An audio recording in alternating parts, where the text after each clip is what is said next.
जय हिंद। आज हम समझने वाले हैं ज्योग्राफी का एक बेसिक टॉपिक। ठीक है, ज्योग्राफी का एक बेसिक टॉपिक समझने वाले हैं। पहले आप इतना समझिए कि देखिए, जब हम ज्योग्राफी पढ़ते हैं, ज्योग्राफी जब पढ़ते हैं तो उसमें क्या है कि जब ज्योग्राफी में क्या पढ़ना होता है, ज्योग्राफी में क्या पढ़ना होता है कि देश के बारे में पढ़ना होता है, नदियों के बारे में पढ़नी होती है, ये सब पृथ्वी के बारे में पढ़ना होता है, यूनिवर्स के बारे में पढ़ना होता है। तो ये क्या है, ये जब हम पढ़ेंगे तो इसमें से क्या है, जब हम ज्योग्राफी पढ़ेंगे तो ये जो हिस्ट्री का जो बेसिक टॉपिक है वो भी इसमें क्या होता है, वो भी इसमें मतलब आधा उसमें आ जाता है, स्टडी उसमें कवर कर लेता है। ठीक है, उसमें कवर हो जाता है। जो हिस्ट्री का बेसिक जो टॉपिक होता है वो भी ज्योग्राफी पढ़ते में कवर हो जाता है। आगे बात समझ में, तो जब आप ज्योग्राफी पढ़ेंगे तो कहीं ना कहीं हिस्ट्री के भी बेसिक जो टॉपिक होगा वो भी क्या हो जाएगा, उसमें कवर हो जाएगा। ठीक है, तो देखिए यहाँ पे जब हम पढ़ने वाले हैं ज्योग्राफी में यूनिवर्स इसलिए पढ़ने वाले हैं क्योंकि डायरेक्ट हम पृथ्वी को नहीं पढ़ सकते हैं। डायरेक्ट पृथ्वी को क्यों नहीं पढ़ सकते हैं, डायरेक्ट पृथ्वी को इसलिए नहीं पढ़ सकते हैं कि देखिए, कोई भी चीज होता है, मान लीजिए कि हम मिठाई खा रहे हैं। ठीक है, तो जब मिठाई एकदम मिठाई तो नहीं बन गया है, मिठाई खा रहे हैं तो डायरेक्ट मिठाई तो नहीं बना है ना, मिठाई वो बना है, बहुत से ऐसे पदार्थ मिला है, उसमें एलिमेंट्स मिले हैं, तब जाके वो मिठाई बना है, तब हम मिठाई खा रहे हैं। तो पहले हम उसके बारे में पढ़ेंगे ना, जो पदार्थ उसमें मिला है उसके बारे में समझेंगे, तब ना समझेंगे कि मिठाई कैसे बना है। मान लीजिए कि चीनी, रिफाइंड वगैरह वगैरह मिलकर क्या होता है, एक मिठाई बनता है। ठीक है, तो वैसे ही बहुत ऐसे एलिमेंट्स है, बहुत ऐसे पदार्थ है जो मिल करके एक पृथ्वी का निर्माण किया है। समझ गए? तो देखिए, यूनिवर्स पहले पढ़ लेंगे, उसके बाद से हमें पृथ्वी समझने में आसानी होगी। ठीक है, तो पहले यूनिवर्स समझ लेते हैं। तो आप यहाँ पे ये फोकस कीजिए, बहुत ही आसान तरीके से और बहुत ही सरल लैंग्वेज में हम आपको समझाने की कोशिश करेंगे, तो आप फोकस कीजिए यहाँ पर। ठीक है, देखिए, हम जब आकाश में देखते हैं, आसमान में जब भी हम देखते हैं और आसमान में जितने भी तारे दिखते हैं, चाहे वो ग्रह हो मतलब क्षुद्र ग्रह हो, बौने ग्रह हो, या फिर सौर मंडल हो, सूर्य हो, कोई भी प्लूटो हो, कोई भी तारा हो, उसको हम यूनिवर्स के अंतर्गत पढ़ते हैं, यूनिवर्स के अंतर्गत समझते हैं। ठीक है, और बहुत ऐसे भी मतलब उसमें शक्तियां होती हैं आकाश में जिसे हम नहीं देख पाते हैं। ठीक है, उसको भी किसके अंतर्गत पढ़ना है, उसको भी यूनिवर्स के अंतर्गत पढ़ना है। और बहुत से ऐसे स्टार्स है जो हम देखते हैं तो हमारे नग्न आंखों से नहीं दिखता है, उसको भी हमें यूनिवर्स के अंतर्गत ही पढ़ना है, यूनिवर्स के अंतर्गत ही समझना है। ठीक है, तो यहाँ पे मेन फोकस यही रहेगा, मतलब कोशिश यही रहेगी कि जो भी यहाँ पे स्टडी हो रहा है आपको बिल्कुल मतलब जो होता है सरल लैंग्वेज में समझाया जाए। ठीक है, तो पहले यहाँ पे फोकस कीजिए यूनिवर्स का मतलब होता है ब्रह्मांड। तो पहले ब्रह्मांड के बारे में समझ लेते हैं, तब तो पृथ्वी के बारे में समझेंगे। अभी हम आपको बता दिए हैं। चलिए, अब यूनिवर्स पढ़ने वाले हैं तो पहले ये समझिए कि यूनिवर्स की उत्पत्ति कैसे हुई, उत्पत्ति इसकी कैसे हुई, मतलब ओरिजिन कैसे हुआ इसका, समझ गए यहाँ पर। तो पहले यहाँ पे फोकस कर लेते हैं स्टडी पॉइंट कि हम इसके अंतर्गत क्या क्या पढ़ना है। इतनी बात आगे समझ में। चलिए, इसके पहले हम देख लेते हैं कि इसके अंदर क्या क्या पढ़ना है स्टडी पॉइंट में। तो इसमें पढ़ना है एनर्जी इपॉक। एनर्जी इपॉक क्या है, इसमें सबसे पहले जो हमारे यूनिवर्स है इसमें क्या था, एनर्जी इपॉक था। एनर्जी इपॉक का क्या मतलब है, इसमें क्या पढ़ते हैं हम, एनर्जी इपॉक में क्या पढ़ते हैं, इसमें पढ़ते हैं रेडिएशन। रेडिएशन का मतलब होता है विकिरण। ये क्या है, रेडिएशन मतलब विकिरण, इसको हम देख नहीं सकते हैं। ठीक है, इसको नहीं देखा जा सकता है, इसको पढ़ना था एनर्जी इपॉक। जो हमारी इनवर्स है, जो हमारा ब्रह्मांड है, देखिए जो इनवर्स हमारा है वो एक मात्र बिंदु है। ठीक है, एक मात्र बिंदु से हमारा यूनिवर्स आगे बढ़ा है, और यहाँ पे जितना आगे बढ़ रहा है तो हमारे जो यहाँ पे जो हमारे वैज्ञानिक है, बहुत ऐसे वैज्ञानिक है जिनका कहना बहुत कुछ है, लेकिन उनमें से एक जॉर्ज वैज्ञानिक है, उनका कहना में ये है, जिसमें हम बैंक की थ्योरी में पढ़ते हैं, वो उनका ये कहना है कि जो हमारा अभी पृथ्वी है वो क्या है कि यूनिवर्स जो हमारा है, जो गैलेक्सी है, वो क्या है कि एकदम मतलब दूर होते जा रहा है। वो क्या हो रहा है, ब्रह्मांड से दूर होते जा रहा है। दूर होने का क्या मतलब है कि जो हमारा ब्रह्मांड है वो विकसित हो रहा है। तो इसके बारे में हम आगे समझेंगे डिटेल्स से।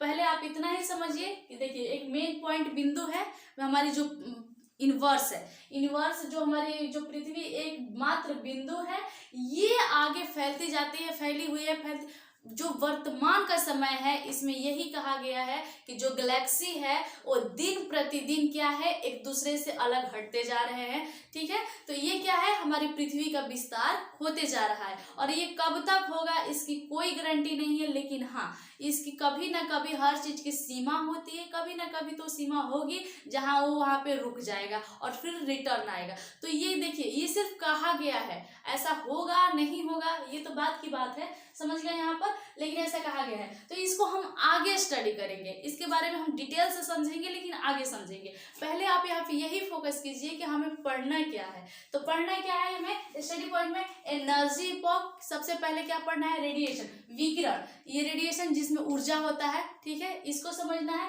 और दूसरा पढ़ना है मेटर इपॉक, मेटर इपॉक जो एलिमेंट्स होता है और क्या चीज से और बना है जी, सबसे पहले तो रेडिएशन हो गया, ठीक है, रेडिएशन के बाद और भी तो कुछ होगा, तो रेडिएशन के बाद क्या है, हाइड्रोजन, हाइड्रोजन और हीलियम सबसे पहले जो गैस है ये है। तो मेटर इपॉक जिसमें पढ़ना है हमें एलिमेंट्स मतलब हाइड्रोजन। मेटर इपॉक को पदार्थ युग भी कहा जाता है, समझ गए यहाँ पे, पदार्थ युग। अब यहाँ पे समझिए उसके बाद से क्या है, मेटर के बाद क्या पढ़ना है, स्टार, स्टार जितने भी दिखते हैं उसको नेबुला कहा जाता है, स्टार जितने भी दिखते हैं उसको क्या कहा जाता है, नेबुला कहा जाता है। जैसे आप देखे होंगे, जैसे जो नेबुला का मतलब क्या हो गया, निहारिका, निहारिका जैसे जो बादल होता है उसी को नेबुला या निहारिका कहा जाता है। तो क्या है वो मतलब कभी कभी चौकट्टा दिखाई देता है, चार मतलब वैसे चार कट्टा नहीं होता है वैसे दिखाई देता है। तो क्या है उसमें पानी होता है और कई जब पानी हो जाता है तो उसमें से नीचे गिर जाता है जब एक्स्ट्रा हो जाता है, समझ गए। तो स्टार को क्या कहते हैं, नेबुला। स्टार में क्या पढ़ना है हमको, स्टार में पढ़ना है नेबुला पढ़ना है जिसको निहारिका कहा जाता है, समझ गए। स्टार में क्या पढ़ना है, नेबुला। अब देखते हैं इसमें इस स्टार की बात क्या है, प्लेनेट, प्लेनेट को क्या कहा गया है, ग्रह। उसमें क्या क्या पढ़ना है, प्लेनेट में मतलब ग्रह हो गया एक, तो एक हो गया उपग्रह, एक हो गया क्षुद्र ग्रह, एक होता है बौनी ग्रह, एक होता है धूमकेतु, ठीक है। धूमकेतु भी हमें पढ़ना है जिसको पुच्छल तारा कहा जाता है। धूमकेतु को क्या कहा जाता है, पुच्छल तारा कहा जाता है। तो देखिए हमें स्टडी करना है, हमको क्या है कि यूनिवर्स के अंदर हमें क्या क्या स्टडी करना है, यहाँ पे ये लिखा हुआ है, ठीक है। यूनिवर्स के अंदर हमें क्या स्टडी करना बता दिए हम आपको। एनर्जी इपॉक में क्या पढ़ना है, रेडिएशन पढ़ना है, विकिरण। और जो मेटर इपॉक है इसमें एलिमेंट्स है जिसमें हाइड्रोजन हीलियम के बारे में हमें जानकारी लेना है, बता दिया आपको पदार्थ युग है ये, ठीक है। और देखिए इसके बाद से क्या स्टार पढ़ना है, स्टार में नेबुला या निहारिका उसको कहा जाता है, पढ़ना है। और उसके बाद से प्लेनेट जिसमें ग्रह हो गया, उपग्रह हो गया, क्षुद्र ग्रह हो गया, बौने ग्रह हो गया, ये सब पढ़ना है। और एक पढ़ना है धूमकेतु जिसको पुच्छल तारा कहा जाता है, ठीक है। तो देखिए जब इसको एक में हम पढ़ेंगे, जैसे स्टार, प्लेनेट, धूमकेतु, जब इसको मिला देंगे ना तो यही हो जाएगा गैलेक्सी। सबको मिलाकर क्या हो जाएगा, गैलेक्सी, जिसको कहा जाता है आकाश गंगा, समझ गए। यहाँ पर ये सबको जब हम एक में मिला देंगे तो इसी को कहा जाता है गैलेक्सी, जिसको आकाश गंगा कहा जाता है। तो इसके गैलेक्सी जो आकाश गंगा है इसको हम क्या करते हैं, डिटेल से समझते हैं कि गैलेक्सी क्या होता है, मतलब आकाश गंगा क्या होती है, ठीक है। आप इसका स्क्रीनशॉट लीजिए, फिर हम देखते हैं गैलेक्सी, आकाश गंगा क्या क्या चीज, मतलब कैसे आकाश गंगा मिल रहा है, कैसे गैलेक्सी मिल रहा है और कैसे दिन प्रतिदिन वो क्या है एक गैलेक्सी दूसरे गैलेक्सी से दूर होता जा रहा है और हमारी पृथ्वी का विस्तार हो रहा है, ठीक है। आप इसका स्क्रीनशॉट लीजिए, फिर हम गैलेक्सी, आकाश गंगा के बारे में डिटेल से समझते हैं। चलिए अब हम फोकस करते हैं यहाँ पर कि जो हमारे यूनिवर्स जो उसकी उत्पत्ति है इसको समझने के लिए कौन कौन सी थ्योरी है, ठीक है। कौन कौन सी थ्योरी है इसके बारे में डिस्कस बात कर लेते हैं, ठीक है। ये जो थ्योरी है इसको पहले कौन से वैज्ञानिक थे, तो देखिए बहुत ऐसे वैज्ञानिक हैं जो अलग अलग अपनी थ्योरी दिए हैं, लेकिन जो मेन है जो हमारा सिलेबस के हिसाब से जो हमको पढ़ना है हम उसी पे फोकस करेंगे यहाँ पर, ठीक है। तो देखिए सबसे पहले जो जॉर्ज लेमेंटर है, यहाँ पर इसको लेमेंटर भी कहा जाता है। तो जॉर्ज लेमेंटर इन्होंने सबसे पहले कौन सी थ्योरी दिया है, इन्होंने थ्योरी दिया था बिग बैंग की थ्योरी। देखिए जब हम बिग बैंग की थ्योरी पढ़ते हैं, जिसका नाम लेने से आप लोगों को इतना तो कंफर्म हो गया होगा, कहीं ना कहीं तो बिग बैंग थ्योरी सुना ही होगा, कहीं ना कहीं इसको पढ़ा भी होगा। ठीक है, तो ये क्या है, बिग बैंग की थ्योरी किसने दिया था, चार्ल्स लेमेंथर ने दिया था। ठीक है, और यूनिवर्स के हमें समझने के लिए। ठीक है, तो बिग बैंग की थ्योरी दिए थे। पहले वैज्ञानिक थे चार्ल्स लेमेंथर, और दूसरे जो वैज्ञानिक थे वो कौन से, उनका नाम था क्या था, एडविन हबल, उनको फ्राइड हबल भी कहा जाता है। तो जो चार्ल्स लेमेंथर है ये बिग बैंग की थ्योरी दिए थे, तो इसको एक और नाम से जाना जाता है, महाविस्फोट का थ्योरी। महाविस्फोट का थ्योरी के नाम से भी इसको बिग बैंग की थ्योरी को जाना जाता है। और दूसरे जो वैज्ञानिक थे एडविन हबल, जो दूसरे वैज्ञानिक थे, इनको फ्राइड हबल भी कहा जाता है। इन्होंने कौन सी थ्योरी दिया था, इन्होंने जो थ्योरी दिया था वो था red shift theory. Red shift theory के हिसाब से भी हम समझते हैं इसको। तो देखिए ये दोनों अलग अलग है, दोनों को अलग अलग समझेंगे। बहुत इंटरेस्टिंग टॉपिक है, ये समझने में बहुत अच्छा लगेगा। जब आप जैसे जैसे समझेंगे इसको बहुत ही ज़्यादा आसान हो जाएगा, सरल तरीके से समझते हैं इसको। तो देखिए पहले समझ गए बिग बैंग की थ्योरी किसने दिया था, यहाँ पे सिर्फ यहाँ पे हम ये फोकस कर रहे हैं कि किसने दिया था बस। इसके आगे हम बिग बैंग की थ्योरी डिस्कस करेंगे और इसके आगे हम बात करेंगे रेड शिफ्ट थ्योरी के बारे में। सिर्फ यहाँ पे हम फोकस करते हैं कि थ्योरी आया है, किसने दिया है, इतना ही यहाँ पे फोकस कीजिए। तो देखिए जो चार्ल्स लेमेंथर थे बिग बैंग की थ्योरी दिए थे, महाविस्फोट का सिद्धांत इसको कहा जाता है। एडविन हबल जो है, इनको फ्राइड हबल भी कहा जाता है, इन्होंने रेड शिफ्ट थ्योरी दिया है। ठीक है, एक और थ्योरी है, कौन सा, नेबुला थ्योरी। नेबुला थ्योरी दी है, इसको भी हमें समझना है, जिसको निहारिका का सिद्धांत कहा जाता है। समझ गए यहाँ पर। तो देखिए ये दो वैज्ञानिक जो है, ये जो दो वैज्ञानिक है, ये थ्योरी समझना बहुत ही इम्पोर्टेंट है, बहुत ज़्यादा। मतलब ये जो हमारा सिलेबस में जितने भी क्वेश्चन हैं, ठीक है, जितने भी एग्जाम में पूछे जाने वाले क्वेश्चन हैं, ये सब यहीं से आते हैं। ठीक है, तो आप इसको बहुत बारीकी से पढ़िए, बारीकी से समझिए। तो चलिए इसका स्क्रीनशॉट लीजिए, फिर हम देखते हैं बिग बैंग की थ्योरी। स्क्रीनशॉट लीजिए पहले इसका। चलिए अब समझते हैं हम कि बिग बैंग की थ्योरी क्या है। अभी हम आपको बताए हैं कि चार्ल्स लेमेंथर ने बिग बैंग की थ्योरी दिया था हमें यूनिवर्स के बारे में समझने के लिए डिटेल से।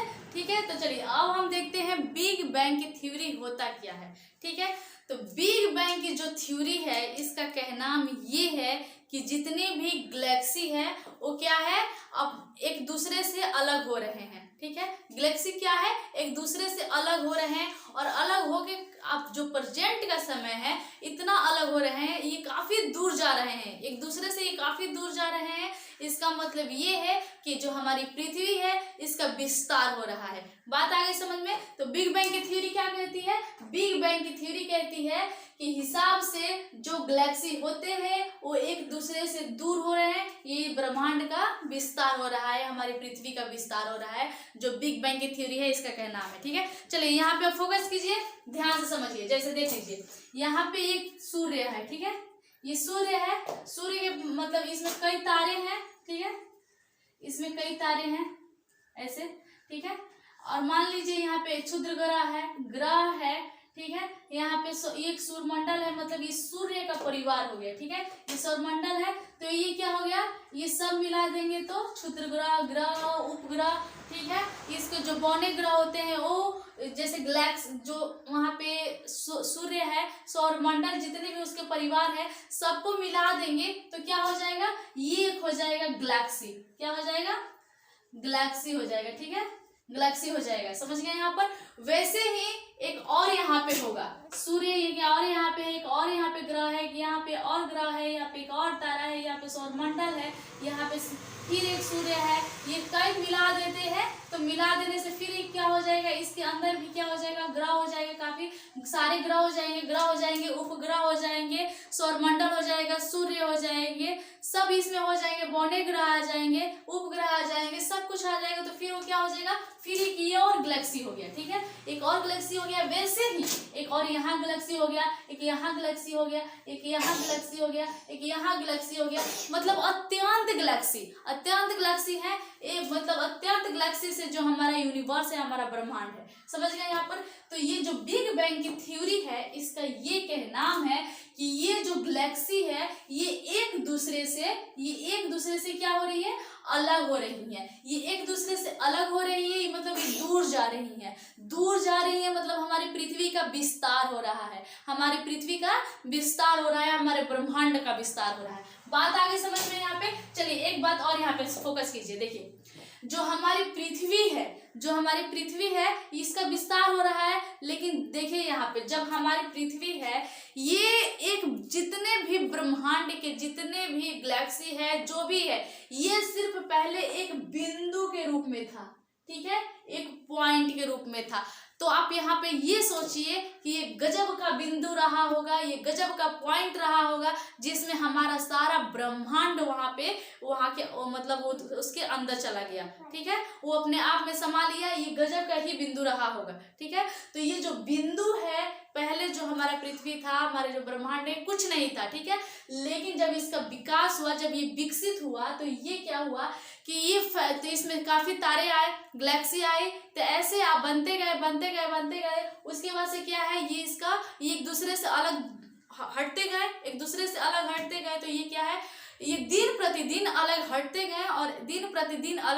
गए, तो इसीलिए क्या है कि हमारी पृथ्वी का विस्तार हुआ, हमारी पृथ्वी का विस्तार हो रहा है। और प्रेजेंट के समय में भी बिग बैंग थ्योरी के हिसाब से जो गैलेक्सियां हैं वो अलग हो रही हैं और इसलिए हमारी पृथ्वी का विस्तार हो रहा है, अभी भी हो रहा है। ये कब तक ये जो गैलेक्सियां हैं अलग हटेंगे, फ्यूचर में कब तक हटेंगे इसका कुछ कहना नहीं है, लेकिन हाँ ब्रह्मांड में सब कुछ लिमिटेड है, तो हो सकता है कि ब्रह्मांड भी लिमिटेड हो, ठीक है, ये हो सकता है कि कोई इसका लिमिट होगा जहाँ ये रुक जाएंगे और फिर रुक के वापस फिर से आ जाएंगे अपने बिंदु पे, ठीक है। अब ये कब होगा कब नहीं होगा इसकी अभी कुछ पता नहीं है, लेकिन ऐसा ब्रह्मांड में है, मतलब कि जैसे सब चीज की लिमिटेड है तो शायद ब्रह्मांड भी लिमिटेड होगा, ठीक है। अब यहाँ पे ये फोकस कीजिए, एक और आप यहाँ पे समझ लीजिए। जैसे मान लीजिए एग्जाम्पल एक और लीजिए, जैसे यहाँ पे समझिए कि एक गुब्बारा है, ठीक है, ये गुब्बारा हो गया, ठीक है, ये गुब्बारा हो गया। तो देखिए जब आप गुब्बारा को फुलाएंगे, ठीक है, जब गुब्बारा नहीं फूला होता है, जब मान लीजिए यहाँ पे गुब्बारा है ऐसे रहता है, गुब्बारा जब नहीं फूला रहता है तो एक काम कीजिए उस पे, जैसे समझने के लिए उस पे पेन से ऐसे डॉट डॉट कर दीजिए, ठीक है, डॉट डॉट कर दीजिए, ठीक है। जब यही गुब्बारा को जब आप फुला देंगे तो तो क्या हो जाएगा, तो ये जो डॉट डॉट है ये जो एकदम 1-1 सेंटीमीटर की दूरी पर है ये क्या हो जाएगा 1-2-3 सेंटीमीटर के दूरी पर चला जाएगा, समझ गए यहाँ पर। वैसे ही है हमारा गैलेक्सी, ठीक है, जो हमारा ब्रह्मांड है वैसे ही है। जैसे गैलेक्सी क्या है, जब पास में है ये, और जब दूर जाएगा तो और विस्तार होगा, ठीक है, जैसे ये दूर जाएगा तो और विस्तार होगा, और दूर जाएगा तो और विस्तार होगा, और दूर जाएगा तो और विस्तार होगा, मतलब ये प्रतिदिन ये दूर जा रहा है गैलेक्सी। हमारी पृथ्वी का जो विस्तार है प्रतिदिन हो रहा है, गैलेक्सी प्रतिदिन दूर एक दूसरे से होता जा रहा है। वैसे इसी गुब्बारे के माध्यम से समझिए, देखिए यहाँ पे जब ये खुला नहीं है गुब्बारा नॉर्मल है तो डॉट डॉट किए हैं तो क्या है ये एकदम पास में है, 1-1 सेंटीमीटर की दूरी पर है, लेकिन जब यही गुब्बारा को आप फुला देंगे तो ये क्या हो जाएगा 1 सेंटीमीटर की जगह पे 2 सेंटीमीटर की दूरी पे हो जाएगा। अब एक मान लीजिए कि एक और गुब्बारा है, उसको आप बहुत ज्यादा फुला दिए, ठीक है, उसको आप बहुत ज्यादा फुला दिए, ठीक है, तो ये क्या हो जाएगा जो 2-2 सेंटीमीटर की दूरी पे ये जो डॉट डॉट है ये क्या हो जाएगा कुछ आधा ज्यादा ही 10-10 सेंटीमीटर की दूरी पर ये चला जाएगा, ऐसे आ जाएगा, ठीक है।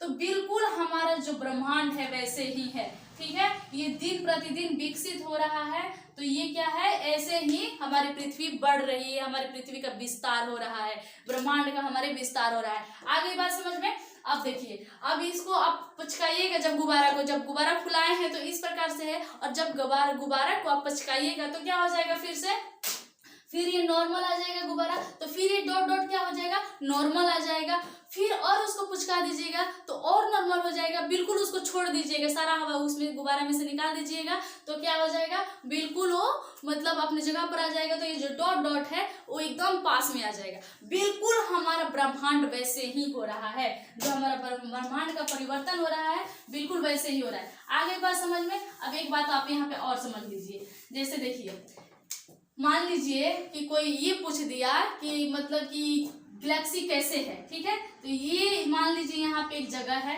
ठीक है, यहाँ पे एक जगह है, एक यहाँ पे पर्सन है, ठीक है, ये यहाँ से जा रहे हैं, ये दूध एक लिए हैं, दूध का पैकेट लिया, उस दूध में छेद हो गया, ठीक है, तो ये दूध को लेके जा रहे हैं तो ये दूध गिरते गिरते गिरते गिरते गिरते यहाँ तक जाएगा, समझ गए? तो गिरते गिरते यहाँ तक जाएगा, तो जब ये पूछेगा कि आया कहाँ से है, तो ठीक है, तो आया कहाँ से है, तो ये जब ये बोल देगा कि जहां से इस दूध का निशान गिरना शुरू हुआ है वहां से ये शुरू हुआ है, और जहां खत्म हो गया है वहां पे खत्म हो गया है, ठीक है। तो जब यह वापस आएगा तो ये पता चलेगा कि हाँ भाई दूध यहाँ से गिरना शुरू हुआ था, तो यही वो जगह है जहां से ये शुरू हुआ है।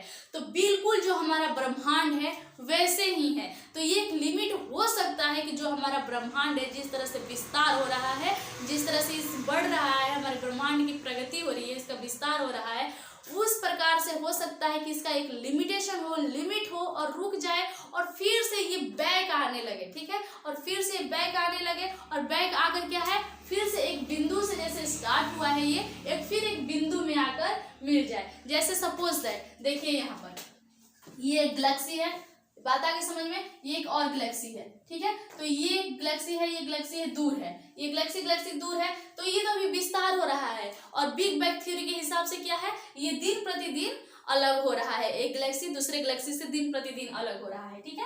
तो ये बात समझिए यहाँ पर कि जब ये वापस रिटर्न के हिसाब में आएगा तो ये क्या होगा कि ये गैलेक्सी यहाँ पर है, ये दूर जा रहा है, जब पास आएगा तो क्या होगा, एक गैलेक्सी ऐसे हो जाएगा, फिर ऐसे हो जाएगा, फिर ऐसे हो जाएगा, फिर ऐसे हो जाएगा, फिर ऐसे हो जाएगा, फिर ऐसे हो जाएगा, और एक समय आएगा कि जब दोनों गैलेक्सी आपस में ही मिल जाएंगे, और एक समय आएगा वहां पर जहां गैलेक्सी दिखेंगे ही नहीं। आगे बात समझ में? तो देखिए ये सिर्फ एक अनुमान है कि जो हमारा ब्रह्मांड है इसका जो है जो उत्पत्ति हो रहा है इसका रुकेगा, और उसके बाद से जिसका लिमिटेशन जो है लिमिट है वहां पे रुक कर फिर से ब्रह्मांड जो है मतलब फिर से वापस आने लगा, गैलेक्सियां फिर से आपस में जगह पे आने लगेंगी। ऐसा सिर्फ अनुमान है, ऐसा बिल्कुल श्योर नहीं है, ठीक है। तो आप इतनी बात समझ गए गैलेक्सी के बारे में कि ये क्या है, दिन प्रतिदिन अलग हो रहा है, एक गैलेक्सी दूसरे गैलेक्सी से दिन प्रतिदिन अलग हो रहा है, और ये क्या है, इसे पृथ्वी का हमारा विस्तार हो रहा है, ठीक है। ये बात इतनी समझ में आ गई। अब यहाँ पे ध्यान दीजिए, चलिए अभी इसके हिसाब से हम समझ लेते हैं, ज्यादा अच्छे से समझ में आ जाएगा, ठीक है। तो देखिए जैसे ये है, तो यहाँ जो है, जो हमारा यहाँ है, यहाँ पर इंसान है, ये हमारा ब्रह्मांड जो है आज का, ये वर्तमान का ब्रह्मांड है, जहाँ मनुष्य यहाँ पे दिखाई दे रहा है, मतलब हम आप हैं यहाँ पे एग्जाम की तैयारी, जो चीज की भी तैयारी यहाँ पे कर रहे हैं, ये प्रेजेंट का समय है। आगे बात समझ में? लेकिन इसके बाद से जब यहाँ पे आइएगा तो यहाँ पे क्या है, यहाँ पे कोई पर्सन नहीं है, यहाँ पे कोई पर्सन नहीं है, यहाँ पे क्या है, यहाँ पे गैलेक्सियां हो जाएंगी, ठीक है। यहाँ पे फिर जब यहाँ पे आइएगा तो यहाँ पे देखिएगा कि यहाँ पर भी छोटी छोटी तारे दिखाई देंगे, वहां पर गैलेक्सियां छोटी छोटी दिखाई देगी, समझ गए, क्योंकि यहाँ पे और पास आती गई हैं। लेकिन जब और आप इधर आइएगा तो ये पता चलेगा कि देखिए इससे पहले भी कुछ होगा, ठीक है, इससे पहले भी कुछ होगा, तो इससे पहले आपको दिखाई देगा कि यहाँ पे कुछ नहीं है, तो यहाँ पे क्या है, यहाँ पे नेबुला हो जाएगा, यहाँ पे नेबुला है, नेबुला को निहारिका कहा जाता है, जिसको बादल कहा जाता है। अब यहाँ पे एक फोकस कीजिए, नेबुला के पहले भी तो कुछ होगा, तभी तो नेबुला बना होगा। देखिए उसके पहले कुछ होगा, उसके पहले कुछ होगा, तब जाके नेबुला होगा, फिर से जो गैलेक्सी है आकाशगंगा वो होगा, फिर से जाके मनुष्य है, समझ गए यहाँ पे ब्रह्मांड में। तो ये जो आप समझ गए हैं कि यहाँ पे मनुष्य है लेकिन यहाँ पे नहीं है, क्यों, प्रेजेंट के समय पे यहाँ पे है, यहाँ पे नहीं है, और यहाँ पे छोटी छोटी गैलेक्सी, जो यहाँ पे गैलेक्सियां हैं, यहाँ पे छोटे छोटे तारे आपको दिखाई देंगे। लेकिन जब इसके पीछे जाइएगा तो वहां पे क्या हो जाएगा, नेबुला, नेबुला दिखाई देगा आपको, नेबुला निहारिका जिसको कहा जाता है। अब नेबुला से पहले भी कुछ रहा होगा ब्रह्मांड में। अब यहाँ पे ये समझिए आप कि कितने छोटे छोटे पार्टिकल्स होंगे, कितने छोटे छोटे पार्टिकल्स जो है हमारे ब्रह्मांड के निर्माण में योगदान है, यहाँ पे ये समझिए। तो देखिए जो छोटे छोटे पार्टिकल्स है इसी को नेबुला कहा गया है, इसको निहारिका कहा गया है। अब इससे भी पहले कुछ होगा, तो इससे पहले क्या है, तो इससे पहले है हीलियम, हाँ मतलब जो है हीलियम है यहाँ पर, समझ गए यहाँ पर। अब हीलियम यहाँ पे, तो इसके पहले, अब हीलियम के पहले भी कुछ होगा, हीलियम के पहले भी कुछ होगा, कुछ पार्टिकल्स होंगे, कुछ पदार्थ होंगे, तब जाके हीलियम बना होगा। तो हीलियम के पहले जो है वो है क्वार्टर्स, ये क्या है, इसमें इसके साथ ही है सब एटॉमिक पार्टिकल्स, सब एटॉमिक पार्टिकल्स इसी के अंतर्गत है। इसमें आप तो पढ़े ही होंगे, इसमें क्या क्या आता है, इसमें इलेक्ट्रॉन, प्रोटॉन, न्यूट्रॉन आता है। ये तो केमिस्ट्री में आपको बहुत अच्छी तरीके से पता होगा, ठीक है। तो इसी के अंतर्गत ये सब आते हैं, समझ गए यहाँ पर। अब एक और आप फोकस कीजिए, ये जो इलेक्ट्रॉन, प्रोटॉन और न्यूट्रॉन है, ये भी मिले होते हैं, ये भी बने होते हैं। तो ये क्या चीज से बने होते हैं, यहाँ पे ये फोकस कीजिए। तो ये बने होते हैं, जो इलेक्ट्रॉन, प्रोटॉन, न्यूट्रॉन होता है, ये बना होता है, ये भी दो प्रकार के होते हैं। ये दो प्रकार के होते हैं, कौन कौन से होते हैं, एक होते हैं हिंग बोसान और एक होता है फर्मियन, ठीक है। तो देखिए ये भी क्वेश्चन यहाँ पे बन सकता है कि ये दो जो होते हैं, ये कौन से छोटे छोटे पार्टिकल्स होते हैं। तो ये भी छोटे छोटे दो पार्टिकल्स होते हैं, हिंग बोसान और फर्मियन, ठीक है। ये समझ में आ गया आपको। अब यहाँ पे ये फोकस कीजिए, देखिए इतना तो समझ गए आप। अब इससे भी छोटी कुछ चीजें होंगी, कुछ पार्टिकल होंगी, इससे भी कुछ बना होगा, इससे पहले भी कुछ होगा। तो इसके पहले जो है, इसके बाद जो है वो है एनर्जी रेडिएशन। यहाँ पे इसको क्या कहा जाता है, यहाँ पे रेडिएशन जो है, एनर्जी है। ये ऐसे पार्टिकल्स है जिसको देखा नहीं जा सकता है, इसको नहीं देखा जा सकता है, इसको सिर्फ एहसास किया जा सकता है, ठीक है। एहसास कैसे किया जा सकता है, मान लीजिए जैसे हम आग सेक रहे हैं, आग सेक रहे हैं, तो जो उसका ताप है, वो हमें जो उष्मा है वो हमारे हाथों में लगता है। तो क्या वो हमको दिखाई देता है कि आग से जो उष्मा है उठ करके हमारे हाथ में लग रहा है? ऐसा तो कुछ नहीं दिखाई देता है ना। तो ऐसा कुछ नहीं दिखाई देता है, तो आप समझिए कि कितने छोटे छोटे पार्टिकल्स, कितने छोटे छोटे पदार्थ है, तब जाके हमारे एक ब्रह्मांड है। तो आप ये समझ सकते हैं। तो ये क्या है, इसके बाद क्या है, ये भी एनर्जी रेडिएशन होता है, समझ गए यहाँ पर।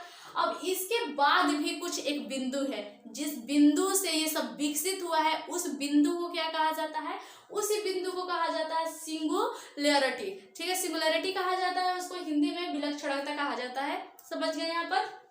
तो अब यहाँ पे एक बात ध्यान दीजिए, ये जो सिंगुलैरिटी है, ये आप यहाँ पे ये फोकस कीजिए, ध्यान दीजिए कि जब ये बिंदु पर आके, इतना बड़ा ब्रह्मांड जो हमारा है, एक बिंदु पर आके वहां पे दब जा रहा है, तो उसमें कितनी उष्मा लग रहा होगा, उसमें कितना सारा दाब लग रहा होगा, समझ गए यहाँ पर। तो आप यहाँ पे फोकस कीजिए। देखिए एक बात और ध्यान रखिएगा, किसी भी चीज को जब हम दाबते हैं, जब किसी भी चीज को हम दबाव बनाते हैं, तो उसमें से क्या है, उष्मा निकलती है, समझ गए। उष्मा उसमें से निकलती है। सपोज दैट कि जैसे कि साइकिल में भरने वाला जो हवा होता है, पंप, उसको हम क्या करते हैं, पंपिंग करते हैं हवा भरने के लिए साइकिल में। तो जो हवा निकलता है, आप वहां पे ध्यान दीजिएगा, जब वो हवा को आप टच करेंगे तो आपको ऐसा फील होगा कि वो हवा गर्म लग रहा है। क्यों गर्म लग रहा है, क्योंकि वो हमारे द्वारा उस पर पंपिंग किया जा रहा है, तो हमारा जो एनर्जी है उस पर लग रहा है, इसीलिए जो वहाँ उस हवा को, वो हवा जो है उसमें गर्म लगेगा, ठीक है, क्योंकि हम उसमें एनर्जी लगा रहे हैं। लेकिन वहीं पे अगर आप ये देखेंगे, जैसे सपोज दैट एलपीजी जो गैस है, उसका जो गैस होता है, अगर वो मान लीजिए कि अपने से लीक हो गया, मतलब लीक हो गया, आप उसको टच करके देखिएगा, कोई भी हो सकता है गैस, जैसे मान लीजिए लाइटर है, लाइटर को ऐसे कीजिएगा, कोई भी गैस हो गया, अगर वो अपने आप से निकल रहा है, वो खुद से निकल रहा है, उसको कोई निकालने के लिए मतलब वहां पे अपना एनर्जी नहीं वेस्ट कर रहा है, वो अपने आप से, बस उसको एक जगह दे दिया गया है कि वहां से वो निकल रहा है, ठीक है।